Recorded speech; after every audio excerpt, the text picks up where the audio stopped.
Hello friends, ഞങ്ങളുടെ ചാനലിലേക്ക് വീണ്ടും സ്വാഗതം. 2023 ഏഷ്യ കപ്പിൽ ശ്രീലങ്കയ്ക്കെതിരെ ഇന്ത്യയുടെ വിജയത്തിന്റെ എക്സൈറ്റ്മെന്റ് മറക്കാൻ കഴിയില്ല അല്ലേ? 7 ഓവറിൽ 21 റണ്ണിന് 6 വിക്കറ്റ് എടുത്ത മുഹമ്മദ് സിറാജിന്റെ തകർപ്പൻ കളി തീർച്ചയായും മാച്ചിന്റെ ഹൈലൈറ്റ് ആയിരുന്നു. പക്ഷെ നമുക്ക് ഈ വിജയത്തിന്റെ ക്രെഡിറ്റ് മുഹമ്മദ് സിറാജിനോ ബൗളർമാർക്കോ ബോൾ ചേസ് ചെയ്ത ഫീൽഡർമാർക്കോ ബാറ്റ്സ്മാനോ മാത്രം കൊടുക്കാൻ കഴിയുമോ? ഇല്ല. ക്രിക്കറ്റ് ഒരു ടീം സ്പോർട്ട് ആണെന്നും ഓരോ ടീമിനും പുറകിലും വെൽ ബാലൻസ്ഡ് ആയ കളിക്കാരുടെ ടീം മാത്രമല്ല, മികച്ച ഒരു കോച്ചും ഒരുപാട് സ്ട്രാറ്റജികളുടെ പ്ലാനിങ്ങും കൃത്യമായ എക്സിക്യൂഷനും ഉണ്ടെന്നും നമ്മൾ മറക്കരുത്. ഇതാണ് അവരെ വിജയികളാക്കുന്നത്. പക്ഷെ ക്രിക്കറ്റ് നമ്മളെ ഇൻവെസ്റ്റിംഗിന്റെ മികച്ച പാഠങ്ങളും പഠിപ്പിക്കും എന്ന് നിങ്ങൾക്കറിയാവോ? സത്യമാണ്. ഈ വീഡിയോയിൽ ക്രിക്കറ്റിൽ നിന്ന് പഠിക്കാവുന്ന വളരെ പ്രധാന ഇൻവെസ്റ്റ്മെന്റ് പാഠങ്ങൾ ചിലത് നമുക്ക് നോക്കാം. അപ്പൊ ബാറ്റ് എടുക്കൂ, നമുക്ക് തുടങ്ങാം. പക്ഷെ തുടരുന്നതിന് മുൻപ് എല്ലാ ഇമ്പോർട്ടന്റ് ഇൻഫർമേഷൻ കിട്ടാനും ലൈക്ക് ബട്ടൺ അമർത്തി സബ്സ്ക്രൈബ് ചെയ്ത് നോട്ടിഫിക്കേഷൻസ് ഓൺ ചെയ്യാനും മറക്കരുത്. ഇനി നമുക്ക് വീഡിയോ സ്റ്റാർട്ട് ചെയ്യാം.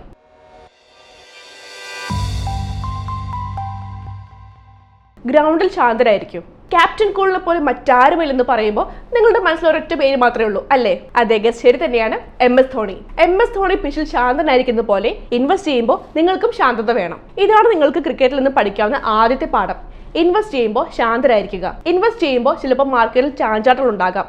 നിങ്ങൾക്ക് മാർക്കറ്റിൽ അവസാനിപ്പിക്കണമെന്ന് തോന്നാം. പക്ഷെ ഓർക്കുക, ഇൻവെസ്റ്റ് ചെയ്യുമ്പോൾ ധൃതിയിൽ തീരുമാനമെടുക്കുന്നത് മോശം ഫലങ്ങൾ ഉണ്ടാക്കാനും നിങ്ങളുടെ പോർട്ട്ഫോളിയോയുടെ പെർഫോമൻസിനെ നേരിട്ട് ബാധിക്കാനും കാരണമാകും. പ്രഷറിലും ശാന്തനായിരിക്കുന്ന ഒരു ക്രിക്കറ്ററിനെ പോലെ മാർക്കറ്റ് വ്യത്യാസങ്ങൾക്കിടയിലും നിങ്ങൾ കൂളായിരിക്കണം. ഇമോഷണലായി എടുക്കുന്ന തീരുമാനങ്ങൾ നഷ്ടങ്ങൾക്ക് കാരണമാകും എന്നോർക്കുക. അതുകൊണ്ട് ക്ഷമയോടെ ശാന്തമായി സ്ട്രാറ്റജിയിൽ ഉറച്ചു നിന്ന് നിങ്ങളുടെ റിസർച്ചിൽ വിശ്വസിക്കുക. ഞാൻ ഒരു ഉദാഹരണം പറയാം. ഇതാ നിങ്ങളുടെ സ്ക്രീനിൽ ഒരു ചാർട്ടുണ്ട്.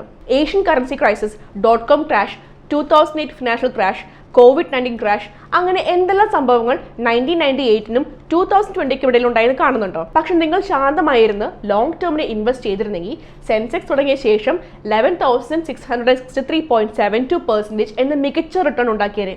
വളരെ വലുതല്ലേ ഇത്? ഇനി നമുക്ക് അടുത്ത പാഠത്തിലേക്ക് പോകാം. മാച്ച് തുടങ്ങുന്നതിന് മുൻപ് പിച്ച് പഠിക്കുക. ക്രിക്കറ്റേഴ്സ് മാച്ചിന് മുൻപ് പിച്ച് മനസ്സിലാക്കുന്നത് ശ്രദ്ധിച്ചിട്ടുണ്ടോ? അവർ വെറുതെ പോയി ക്രിക്കറ്റ് കളിക്കാൻ തീരുമാനിക്കുന്നുമല്ല. അതിനു പുറമെ ഓരോ മൂവും വളരെ ശ്രദ്ധിച്ച് നടത്തി ഗ്രൗണ്ടിന്റെ സ്ഥിതി മനസ്സിലാക്കി അവരുടെ എതിരാളികളുടെ ശക്തികളും പോരായ്മകളും അനലൈസ് ചെയ്ത് അവരുടെ ടീമിന്റെ കഴിവുകളും മനസ്സിലാക്കുന്നു. ആരാദ്യം ബാറ്റ് ചെയ്യും, ആര് പിന്നെ ഇറങ്ങും, അവസാനത്തെ ആൾ ആരായിരിക്കും എന്നൊക്കെ തീരുമാനിക്കും. മാച്ച് ജയിക്കാൻ വേണ്ടി അവരെല്ലാം തന്ത്രപൂർവ്വം പ്ലാൻ ചെയ്യുന്നു. ഇത് തന്നെയാണ് ഇൻവെസ്റ്റിംഗ് നടക്കുന്നത്. ക്രിക്കറ്റ് പോലെ ഇൻവെസ്റ്റ് ചെയ്യുന്നതിന് മുൻപും ഇൻവെസ്റ്റേഴ്സ് റിസർച്ച് ചെയ്യണം. ഇത് ക്രിക്കറ്റിൽ നിന്ന് പഠിക്കേണ്ട മറ്റൊരു പാഠമാണ്. ഇൻവെസ്റ്റ് ചെയ്യുന്നതിന് മുൻപ് നിങ്ങൾ നോക്കേണ്ടത് നിങ്ങൾക്ക് എത്ര പണം ഇൻവെസ്റ്റ് ചെയ്യാൻ കഴിയും, നിങ്ങൾക്ക് എത്ര റിസ്ക് എടുക്കാൻ കഴിയും, നിങ്ങളുടെ ലക്ഷ്യങ്ങൾ എന്തൊക്കെയാണ്, മാർക്കറ്റിന്റെ സാഹചര്യങ്ങളും ട്രെൻഡും നിങ്ങൾ മനസ്സിലാക്കണം. ഇൻവെസ്റ്റ് ചെയ്യാൻ എന്ത് ഫിനാൻഷ്യൽ അസറ്റ്സ് ആണ് ലഭ്യമെന്നും അതിൽ എന്ത് നിങ്ങൾക്ക് യോജിക്കുമെന്നും എത്ര കാലം നിങ്ങൾക്ക് ഇൻവെസ്റ്റ് ചെയ്യാം എന്നൊക്കെ നോക്കണം. നിങ്ങൾക്ക് സ്റ്റോക്കിൽ ഇൻവെസ്റ്റ് ചെയ്യണമെങ്കിൽ നിങ്ങൾ കമ്പനിയെ കുറിച്ച് മനസ്സിലാക്കി തീരുമാനമെടുക്കണം. അതുപോലെ മറ്റ് അസറ്റ്സിൽ ഇൻവെസ്റ്റ് ചെയ്യണമെങ്കിൽ ഇൻവെസ്റ്റ്മെന്റ് റിസ്ക് റിട്ടേണും നിങ്ങൾ മനസ്സിലാക്കണം. ഇനി നമുക്ക് അടുത്ത കാര്യം നോക്കാം. രക്ഷാകവചം ഉയർത്തിപ്പിടിക്കുക. ക്രിക്കറ്റേഴ്സ് ഹെൽമെറ്റ്, ഗ്ലൗസ്, പാഡ്സ്, ആം ഗാർഡ്സ്, തൈ ഗാർഡ്സ്, ചെസ്റ്റ് ഗാർഡ്സ് ഒക്കെ ഇടുന്നത് നിങ്ങൾ തീർച്ചയായും കണ്ടിരിക്കും. പക്ഷെ അവർ എന്തിനാണ് ധരിക്കുന്നത്? വ്യക്തമാണ്, മുറിവിൽ നിന്നും ആക്സിഡന്റിൽ നിന്നും സംരക്ഷിക്കാൻ. അപ്പൊ അടുത്ത പാഠമാണ്, ക്രിക്കറ്റർമാരെ പോലെ നിങ്ങളും അത്യാവശ്യങ്ങളിൽ രക്ഷ നേടാൻ emergency fund, life insurance, health insurance എന്നിവയൊക്കെ വേണം. നിങ്ങൾ ഇല്ലെങ്കിലും ലൈഫ് ഇൻഷുറൻസ് നിങ്ങളുടെ പ്രിയപ്പെട്ടവരെ സംരക്ഷിക്കും. സേവിങ്സിൽ എടുക്കാതെ ഏത് ചികിത്സാ അത്യാവശ്യങ്ങൾക്കും പണം നൽകാൻ ഹെൽത്ത് ഇൻഷുറൻസ് സഹായിക്കും. ഒരു എമർജൻസി ഫണ്ട് ഉള്ളത് കാർ റിപ്പയർ, വീട് റിപ്പയർ, മെഡിക്കൽ ബില്ലുകൾ, വരുമാനം നഷ്ടപ്പെടൽ തുടങ്ങിയ അപ്രതീക്ഷിത ചിലവുകൾക്കും അത്യാവശ്യങ്ങൾക്കും പണം കണ്ടെത്താൻ സഹായകരമാകും. 6 മാസത്തെങ്കിലും ചിലവിനുള്ള തുക എമർജൻസി ഫണ്ടിൽ മാറ്റിവെക്കണം എന്നതാണ് സാധാരണ ഒരു നിയമം. ഇനി നമുക്ക് ക്രിക്കറ്റിൽ നിന്ന് പഠിക്കാവുന്ന 4ാമത്തെ പാഠം നോക്കാം. നേരത്തെ തുടങ്ങുക. IPL എപ്പോഴെങ്കിലും കണ്ടിട്ടുണ്ടോ? IPL പവർ പ്ലേ ഉണ്ട് അല്ലേ? അറിയാത്തവർക്കായി പവർ പ്ലേ സമയത്ത്, അതായത് ആദ്യത്തെ 6 ഓവറിൽ ബാറ്റ്സ്മാന് കൂടുതൽ 6ഉം 4ഉം അടിക്കാൻ സഹായകരമാകുന്ന ഫീൽഡിംഗ് റെസ്ട്രിക്ഷൻസ് ഉണ്ട്. അപ്പോൾ ബാറ്റ്സ്മാന് പവർ പ്ലേയിൽ കൂടുതൽ സ്കോർ ചെയ്യാൻ കഴിഞ്ഞാൽ ആകെ score നന്നാകും.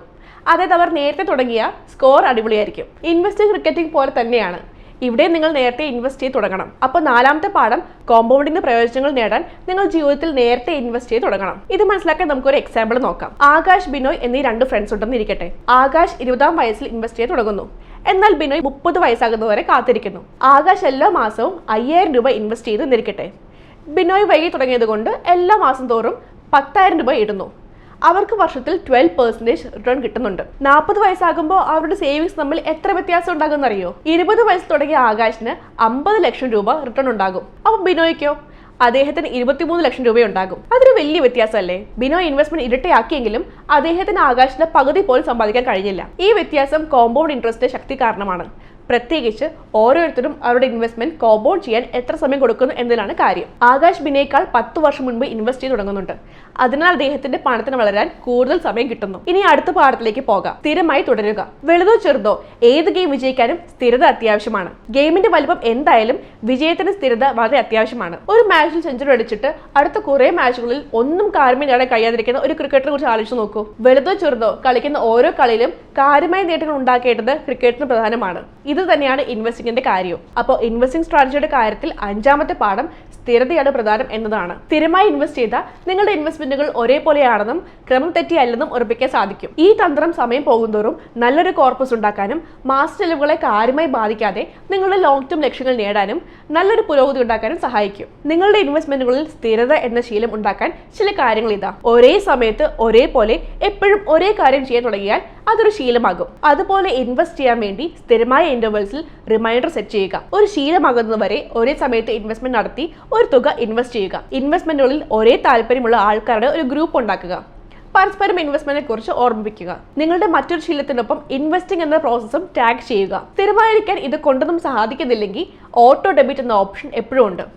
Auto debit option setup ചെയ്ത് ഇൻവെസ്റ്റ്മെന്റുകൾ പതിവായി ഡെബിറ്റ് ചെയ്യുക. കഴിഞ്ഞകാല പെർഫോമൻസിൽ മാത്രം മുഴുവനായി ആശ്രയിക്കാതിരിക്കുക. ഇനി ഞാനൊരു ചോദ്യം ചോദിക്കട്ടെ. ഇന്ത്യൻ ക്രിക്കറ്റ് ടീമിൽ നിന്ന് നിങ്ങൾക്ക് ഒരു കളിക്കാരെ സെലക്ട് ചെയ്യണമെങ്കിൽ നിങ്ങൾ കഴിഞ്ഞകാല പെർഫോമൻസ് നോക്കുമോ അതോ ഇപ്പോഴത്തെ പെർഫോമൻസ് നോക്കുമോ? നിങ്ങൾ കഴിഞ്ഞ കാലത്തെയും ഇപ്പോഴത്തെയും പെർഫോമൻസ് നോക്കും അല്ലേ? അപ്പോൾ നിങ്ങൾ ഇൻവെസ്റ്റ് ചെയ്യുമ്പോൾ അസറ്റിനെ കഴിഞ്ഞ കാലത്തെയും നിലവിലെയും പെർഫോമൻസ് നോക്കണം. അതുകൊണ്ട് തീരുമാനം എടുക്കുമ്പോൾ ഇൻവെസ്റ്റ്മെന്റ് കഴിഞ്ഞകാല പെർഫോമൻസ് മാത്രം മുഴുവനായി ആശ്രയിക്കാതെ നിലവിലെയും കഴിഞ്ഞ കാലത്തെയും പെർഫോമൻസ് കണക്കിലെടുക്കണം എന്നാണ് അർത്ഥമാക്കുന്നത്. ഫിനാൻഷ്യൽ അസറ്റുകളുടെ ഹിസ്റ്ററിക്കൽ റിട്ടേൺസ് കഴിഞ്ഞകാല പെർഫോമൻസിന്റെ ഒരു പ്രതിഫലനം മാത്രമാണ്.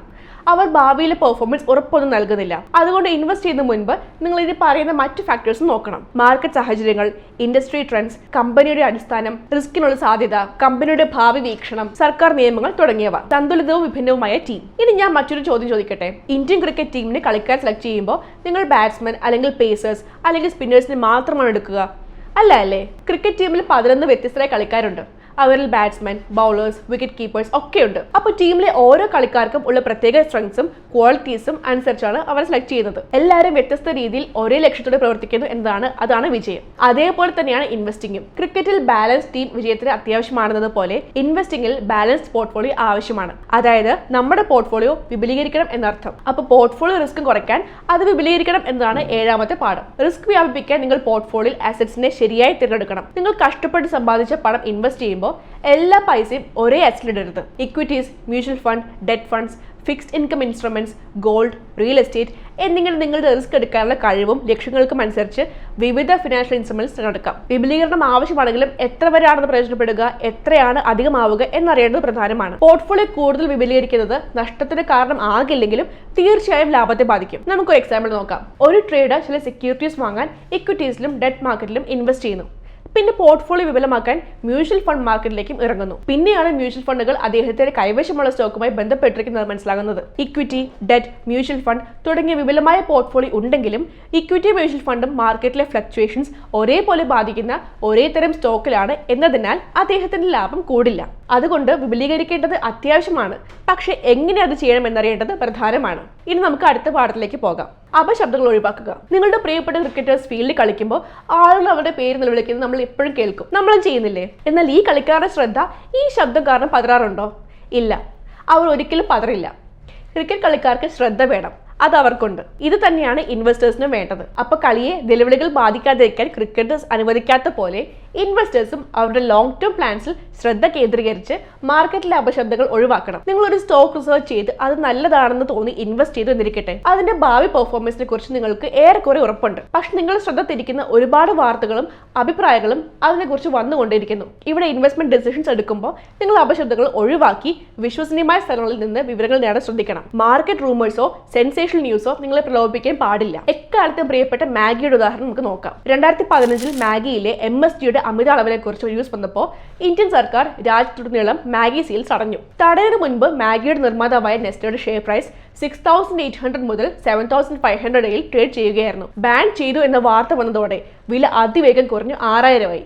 പിന്നെ ഫെബ്രുവരി 2016 ആയപ്പോഴേക്കും 5000 കുറഞ്ഞു. പക്ഷെ 5 മാസത്തെ കുറഞ്ഞ കാലയളവിൽ നെസ്ലെ റിക്കവർ ചെയ്ത ഷെയർ വില 7155 വരെയായി. ഇന്ന് 2023 നെസ്ലയുടെ ഷെയർ വില 23,000 കൂടുതലാണ്. മാത്രമല്ല FMCG മേഖലയിലെ ഏറ്റവും വലിയ കമ്പനീസിൽ ഒന്നാണത്. ചുരുക്കത്തിൽ നിങ്ങൾ സ്ട്രാറ്റജിയിൽ ഉറച്ചു നിന്ന് പെട്ടെന്നുള്ള തീരുമാനങ്ങൾ ഒഴിവാക്കണം. നല്ലൊരു കോച്ചിന് അത്ഭുതങ്ങൾ സൃഷ്ടിക്കാൻ കഴിയും. ഇനി ഞാൻ മറ്റൊരു ചോദ്യം ചോദിക്കട്ടെ. സച്ചിൻ ടെണ്ടുൽക്കർ എങ്ങനെയാണ് ലോകത്തെ ഏറ്റവും വലിയ ബാറ്റ്സ്മാൻമാരിൽ ഒരാളായത്? അദ്ദേഹത്തിന്റെ കഴിവ് കണ്ടെത്തി ആവശ്യമായ അറിവും കഴിവുകളും നൽകി ജീവിതം ഷേപ്പ് ചെയ്യാൻ ആരാണ് പ്രധാന പങ്ക് വഹിച്ചത്? രമാകാന്ത് അച്രേക്കർ അല്ലേ? അതെ, സച്ചിൻ ടെണ്ടുൽക്കറിന്റെ കോച്ചാണ് അദ്ദേഹത്തിന്റെ കഴിവുകളും കരിയറും കെട്ടിപ്പടുക്കാൻ സഹായിച്ച വ്യക്തികളിൽ ഒരാൾ. ക്രിക്കറ്റിലെ ഒരു നല്ല കോച്ചിന് കളിക്കാർക്ക് നിർദ്ദേശങ്ങൾ നൽകി പെർഫോമൻസ് മെച്ചപ്പെടുത്താൻ പ്രധാന പങ്ക് വഹിക്കാൻ കഴിയും എന്ന് നമുക്ക് മനസ്സിലാക്കാം. അതുപോലെ ഇൻവെസ്റ്റിംഗിലും ഒരു നല്ല ഫിനാൻഷ്യൽ കോച്ചിന് സാമ്പത്തിക ലക്ഷ്യങ്ങൾ നേടാൻ നിങ്ങളെ സഹായിക്കാൻ കഴിയും. നിങ്ങളൊരു സമ്പൂർണ്ണ ഫിനാൻഷ്യൽ പ്ലാൻ ഉണ്ടാക്കാൻ ആണ് നോക്കുന്നെങ്കിൽ ഫിനാൻഷ്യൽ കോച്ച് അല്ലെങ്കിൽ അഡ്വൈസറിൽ നിന്ന് നിർദ്ദേശങ്ങൾ എടുക്കുന്നത് നന്നായിരിക്കും. നിങ്ങളുടെ ജീവിത ലക്ഷ്യങ്ങൾ, റിസ്ക് എടുക്കാനുള്ള കഴിവ്, പണത്തിന്റെ ആവശ്യകത, ടാക്സ് എന്നിവയ്ക്ക് കണക്കാക്കി സഹായിക്കാൻ അവർക്ക് കഴിയും. എന്നാൽ സാമ്പത്തിക കാര്യങ്ങളെ കുറിച്ച് നല്ല അറിവും നന്നായി റിസർച്ചും ചെയ്തിട്ടുണ്ടെങ്കിൽ നിങ്ങൾക്ക് സ്വയം ഇത് ചെയ്യാം. മാത്രമല്ല സ്വയം വിജയകരമായി ഇൻവെസ്റ്റ് ചെയ്ത കുടുംബങ്ങളിൽ നിന്നും ഉപദേശം തേടാം. പ്രായത്തിലും സേവിങ്സിലുപരി സാമ്പത്തിക ലക്ഷ്യങ്ങൾക്കുള്ള വഴിയാണ് ശരിയായ ഫിനാൻഷ്യൽ മാനേജ്മെന്റ് എന്ന് ഓർക്കേണ്ടത് പ്രധാനമാണ്. അപ്പോൾ സാമ്പത്തികമായ അറിവ് കുറവാണെങ്കിൽ ഒരു ഫിനാൻഷ്യൽ അഡ്വൈസറിന്റെ സഹായം തേടുക എന്നതാണ് 9ാമത്തെ പാഠം. നിങ്ങളുടെ സ്ട്രാറ്റജി സ്ഥിരമായി റിവ്യൂ ചെയ്ത് നിരീക്ഷിക്കുക. നിങ്ങൾക്ക് തോന്നുന്നുണ്ടോ ക്രിക്കറ്റേഴ്സ് ഒരിക്കൽ സ്ട്രാറ്റജി ഉണ്ടാക്കി അത് എപ്പോഴും ഫോളോ ചെയ്യുമെന്ന്? ഒരു പുതിയ ടീമിനെതിരെ കളിക്കുമ്പോൾ പുതിയ കളിക്കാർ വരുമ്പോൾ പിച്ച് അല്ലെങ്കിൽ കാലാവസ്ഥ മാറുമ്പോൾ അവർ സ്ട്രാറ്റജി മാറ്റുമോ? തീർച്ചയായും അവർ അത് മാറ്റും. സാഹചര്യങ്ങൾക്കനുസരിച്ച് അവർ സ്ട്രാറ്റജി മാറ്റും.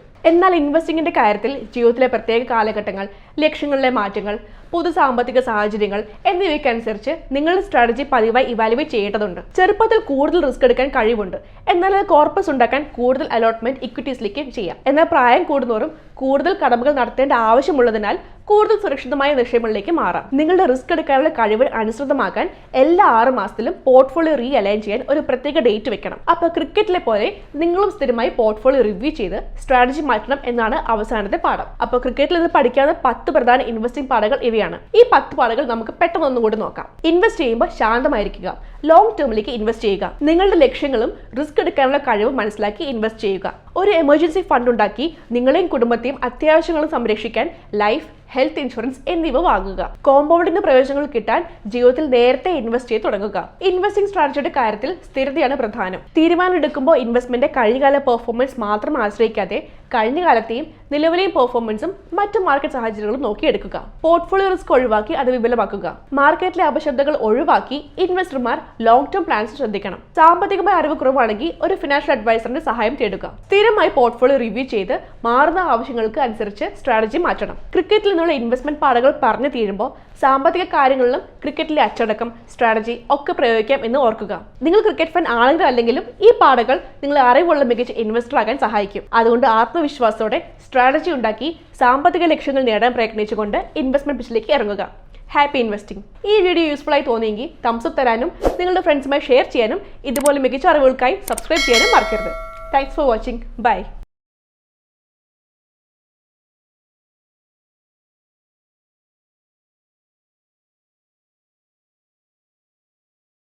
Investment in securities market are subject to market risks. Read all the related documents carefully before investing. Please read the risk disclosure documents carefully before investing in equity shares, derivatives, mutual fund, and or other instruments traded on the stock exchanges.